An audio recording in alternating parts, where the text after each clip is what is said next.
പ്രിയപ്പെട്ടവനെ, എനിക്കേറ്റവും പ്രിയപ്പെട്ടവനെ, നീ പറഞ്ഞു തരാറുള്ള കഥകളിൽ ഒരു കഥയായി നമ്മൾ മാറുകയാണ്.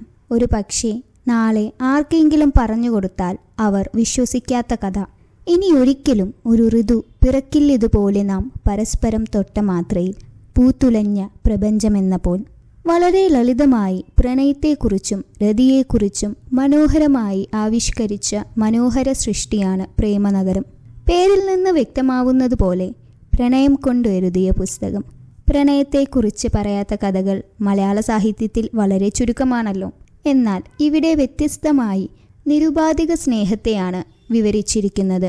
ഉപാധികളില്ലാത്ത സ്നേഹം, ഒരാൾ തന്നെ മറ്റൊരാളായി തീരുന്ന, അത് തന്നെ ലോകമായി തീരുന്ന, രതി മറികടന്ന, ധൃതി അസ്തമിച്ച സ്നേഹം. മടുപ്പില്ലാതെ വായിച്ചു തീർക്കാനാവുന്നൊരു പുസ്തകം. അവരുടെ സ്നേഹത്തിൻ്റെ ആഴമറിയാൻ ഈ പുസ്തകത്തിലൂടെ നമുക്ക് സഞ്ചരിക്കേണ്ടതുണ്ട്.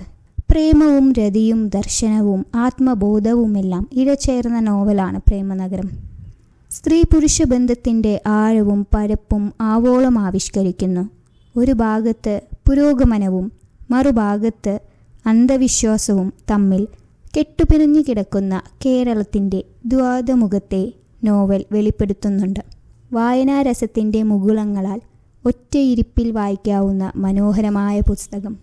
ഉപേക്ഷിക്കുക എന്നാൽ ചിലപ്പോഴൊക്കെ കരുതലോടെ സൂക്ഷിക്കുക എന്നും അർത്ഥമാക്കുന്നു.